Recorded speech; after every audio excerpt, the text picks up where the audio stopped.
Morning YouTubes. So this video today, I want to have a chat with you about the gardening industry, but in the future. What is the gardening industry going to look like within the UK within say 25 years? I'll talk a little bit about the marginal gains, what I think we'll see is in the next 5, 10, 15, 25. And if I get time, I'll talk a bit about what I think the customer base in the future will look like as well for those starting out. And I watch quite a lot of, you see like films that are in like the 80s and 90s, and it's like, 70s even, and it's like when we get to 2000s, they foreseen as all in like space cars and, like a very dystopian future, or an extremely modern future as well. Like it's always one way or the other. And as I say, it does get me to think. I think in general, as we progress, I think society won't really change that much. We'll still have the homes we live in now. They won't be floating, I don't believe. And I think we'll still have the problems that we do have now. I think it'll be, I'm talking about society now. I think there'll be more sort of problems arising as it comes from too much choice. I think that's the thing, what's knackering a lot of people up now is too much choice, which I suppose is a good thing and a bad thing. People have arguments about what to watch on telly because there's too much choice. But when I was growing up in the 90s, we didn't have Sky or anything. It was 5 channels, and I never remember arguing about what to watch. I never remember being nothing to watch neither. But now it's just too much choice, and I think in school people stress again. I think there's too much choice. But as I said, we can argue that, and I don't really want to talk too much about that because we're not staying on topic, we're going off topic here.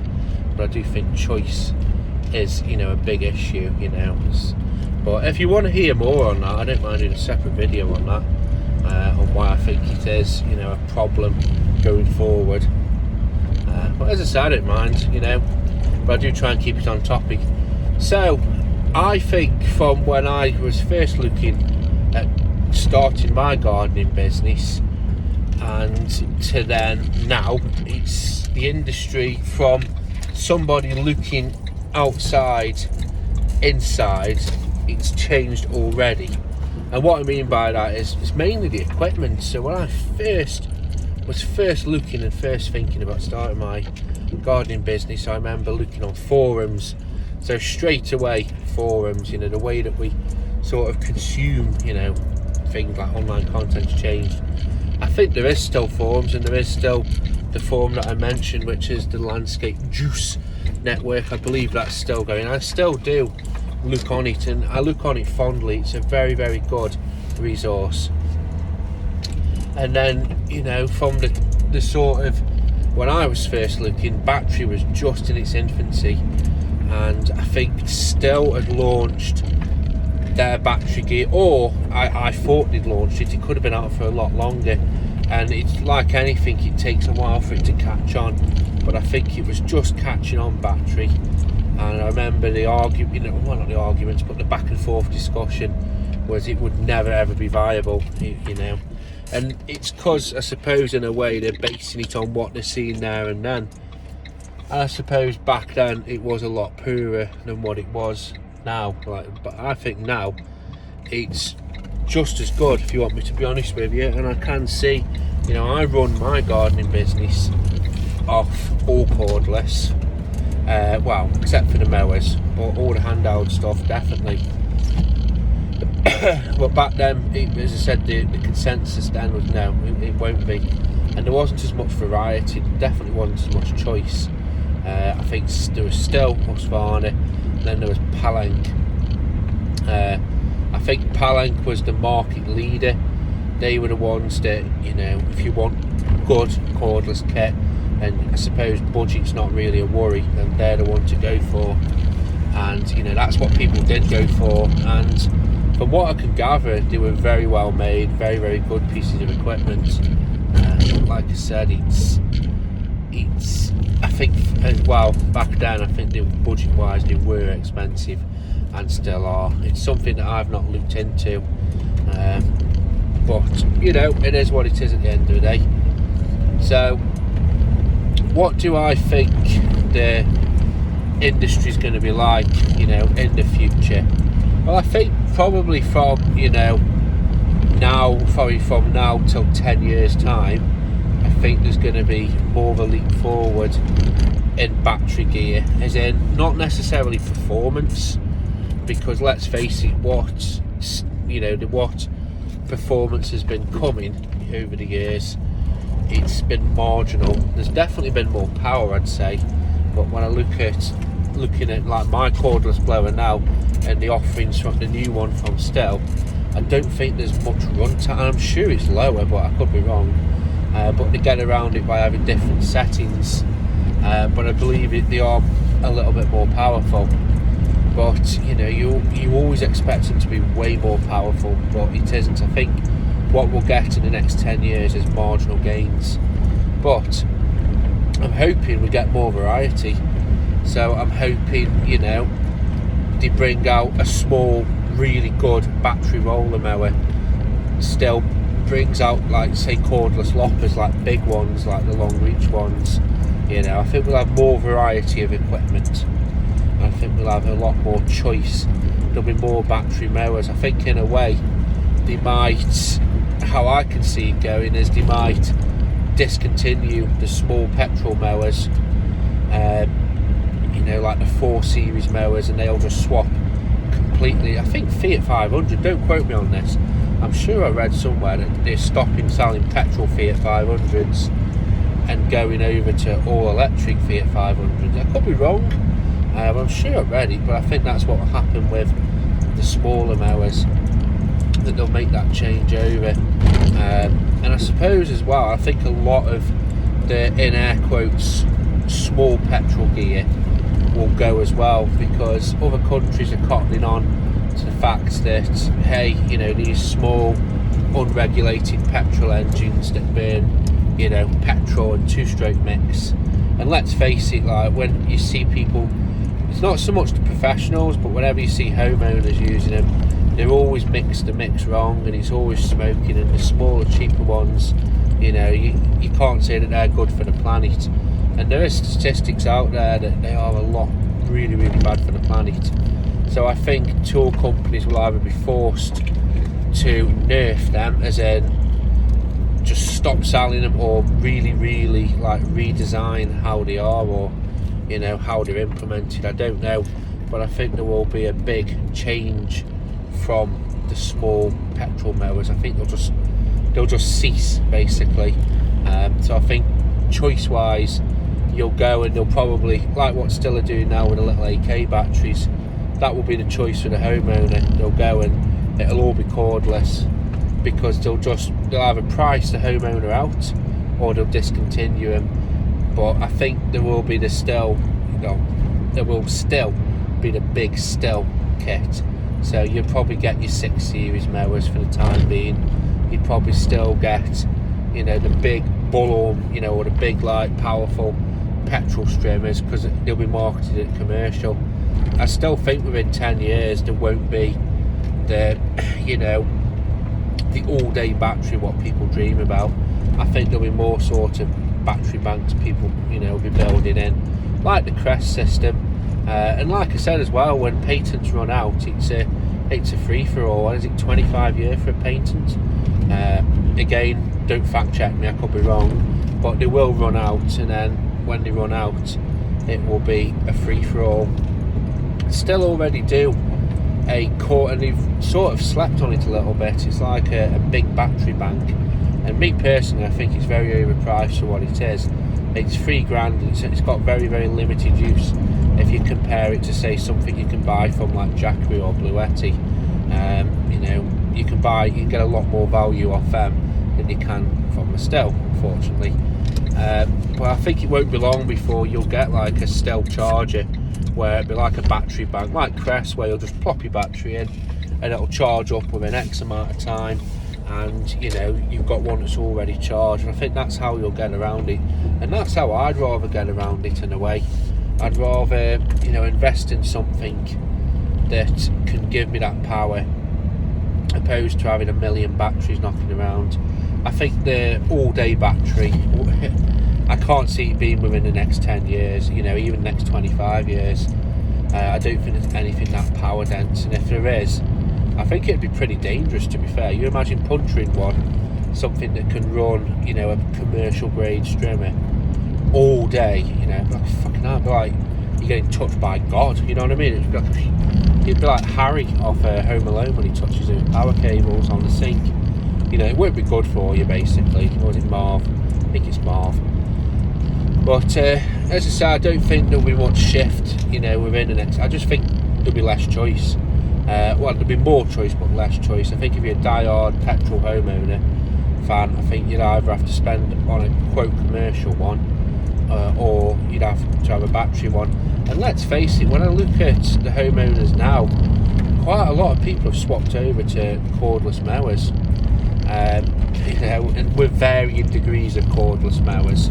I think my Obi do an incredibly small one, which I actually look at it myself and I think to myself, as a professional gardener, there'd be jobs that I've had really, really small lawns, or really hard to reach lawns, that I think, you know, that again, that are very small, and I think, you know, something like that could be just a ticket, really. So they can fit in, and I think that's what will happen with homeowners. I honestly think it will be limited to cordless.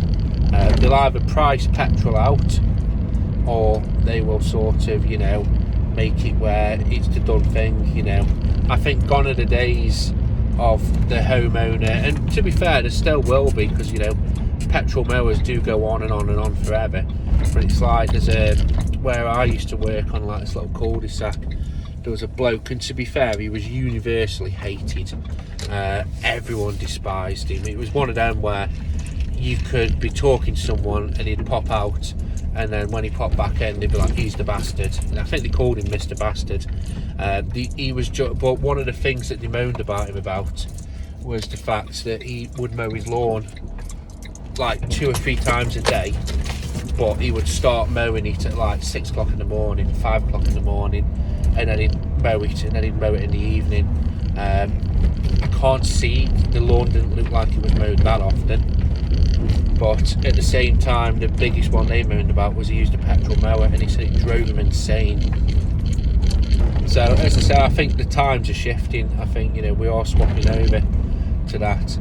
I think kit wise from then, I honestly think, and I've said this for a while, I think there will be a petrol alternative that will be discovered. They'll either make a way of, again, don't quote me on this, but from what I've, you know, what you see online, oil isn't as scarce as people make out. There's a lot of it. So I think, you know, they will invent a cleaner burning petrol or a cleaner burning diesel, probably petrol, to be fair, and that would be used again to bridge the gap. That will be what will be staving it off.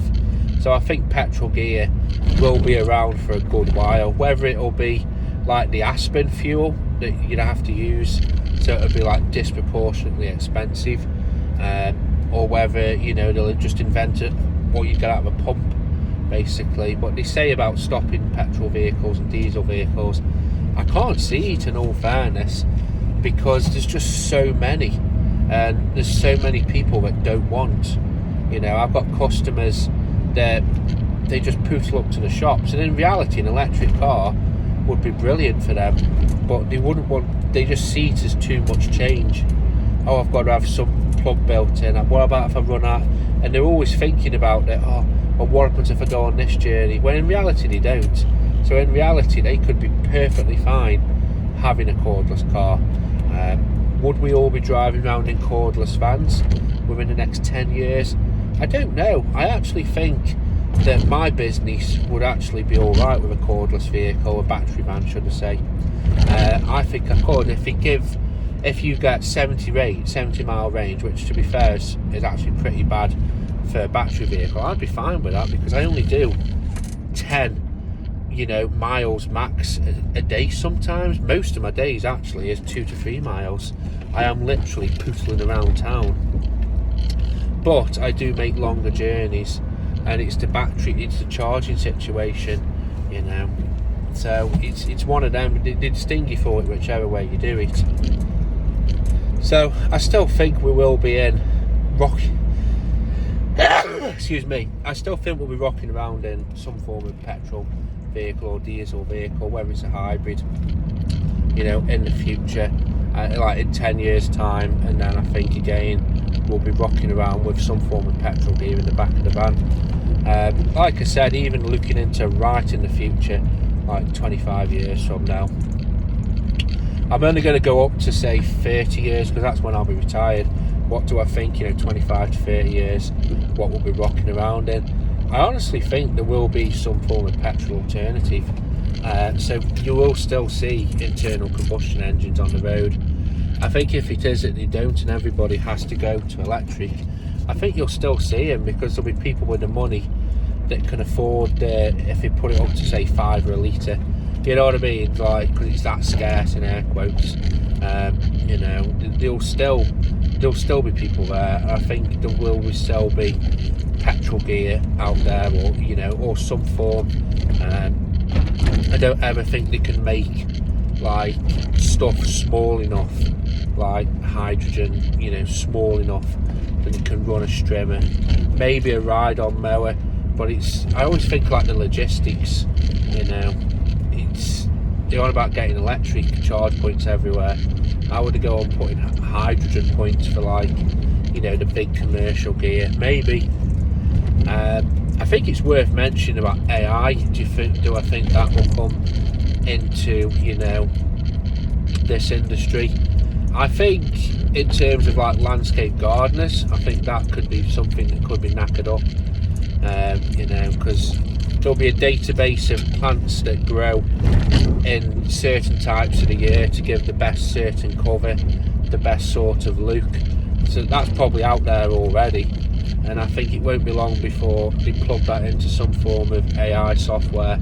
So instead of getting a landscape gardener or you know, a gardener to come and plant up, I think what will happen in the future is you'll just use your phone, just the same as like with AI and kitchens, where you can look at your kitchen in your house before you even get it.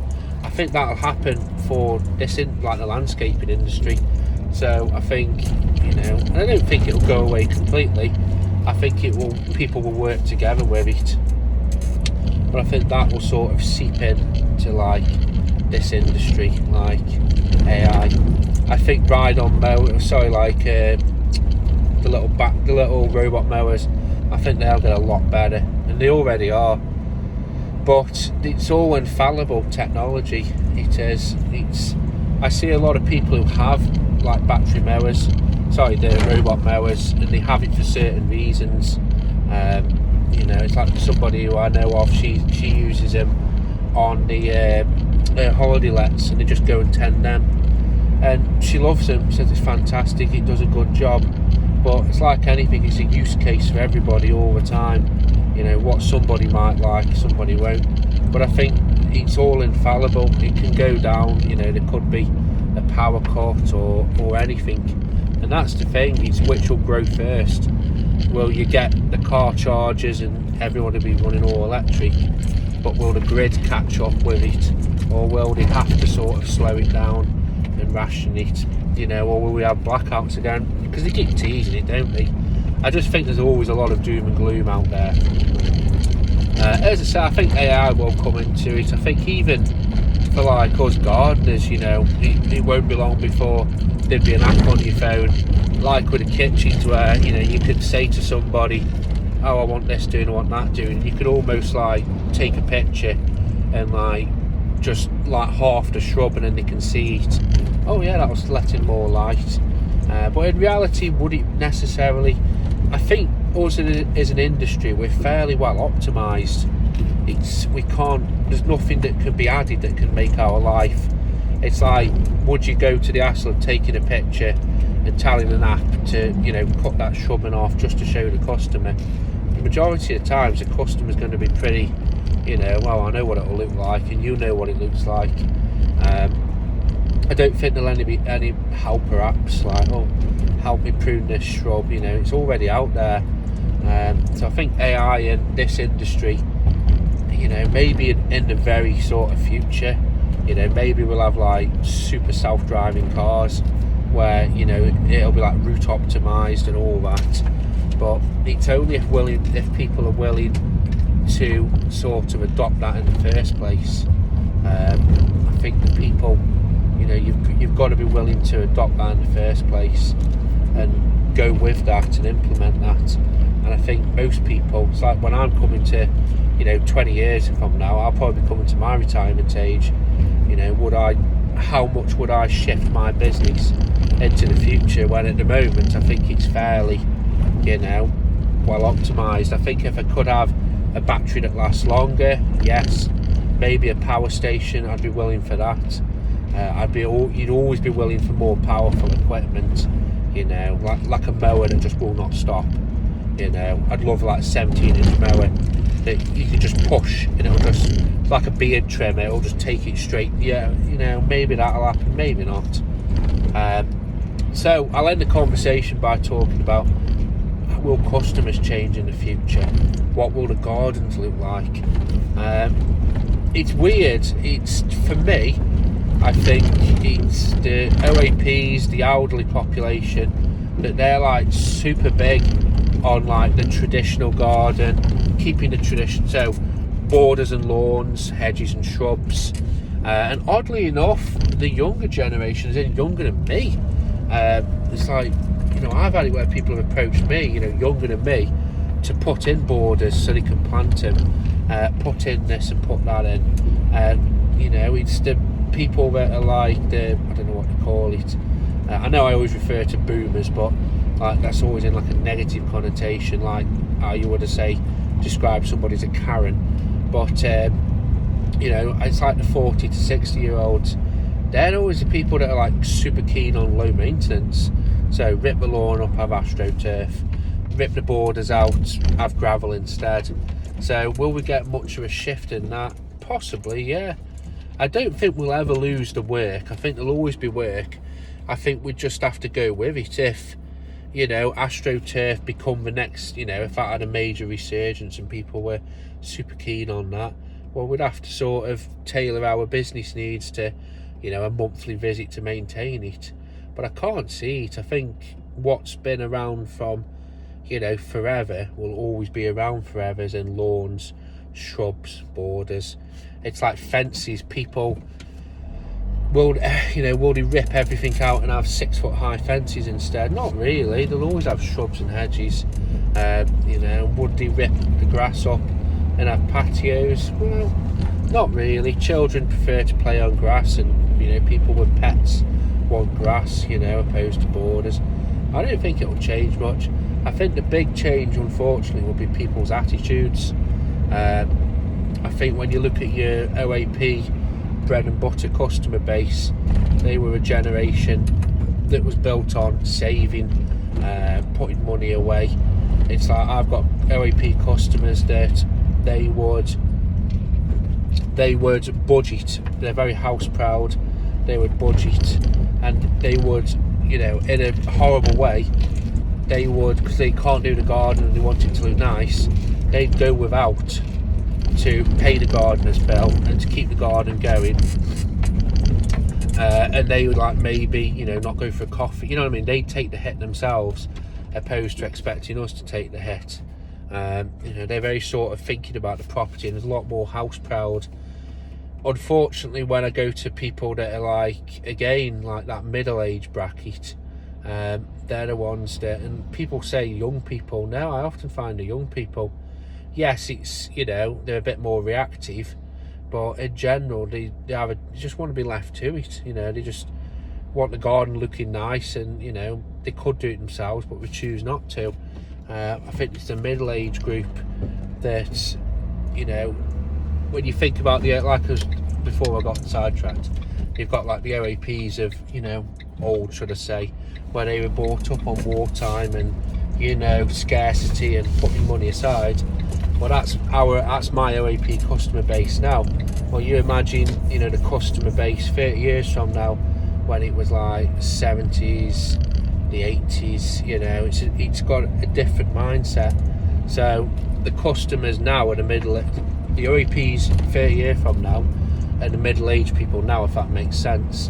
And when you look at their views and how they sort of go about things and treat things, as in they would rather you take the hit. Some of them, I'm not saying all of them at all, don't misconstrue me, but I think they take the hit. They'd want you to take the hit. Sorry, I'll moat one time, you moat another time, and they are, as I said, quite reactive. So if there's a cost of living, they're the first ones to cut the cloth sort of thing, and they're the people that are making a change, because they either don't want to pay the garden bill or they want to harvest. So they're the ones that again are making the changes. So they're the ones having the astroturf put down, the shrubs ripped out, the lawn ripped out. There's one I used to look after, and she had it ripped out, and she had this horrible like porcelain stuff, and it looked okay, but it doesn't look okay, if you get what I mean. It doesn't suit the garden, it's too bright. And I just think you had a lawn that you had to pay me 20 quid a fortnight, but it looked the dogs. It did. Now you've got this monstrosity that's unfortunately to your taste. If it was like Indian stone, but it's very, very your taste sort of thing. But anyway, I'm going off topic here. I think the industry will get harder because of that, but it'll only be harder for like people that have lived through it. So if I'm hoping to still be working in 30 years time. I'm hoping to be just pottering around in 30 years time, not necessarily doing the 5 days, but I definitely like people like me and you that have been in the industry for a long time. I reckon we will be looking back and thinking to ourselves, God, like people's attitudes have changed. Will it be for the worst or will it be for the better? I'll let you decide that. Let me know if you think people's attitudes will be better. Will there be a better class of OAP population? As I said, I honestly think you'll always get them. You'll always have good customers, you'll always have bad customers, you'll always have rude customers, you'll always, what I mean, it'll always be the same. Unfortunately, you'll never get away from that. Unfortunately, you'll always have the rude, the miserable, the penny pinching, the tight people. So let me know, guys, let me know what you think this industry will look like in say 10 years and then up to 30 years. Have a good day, guys.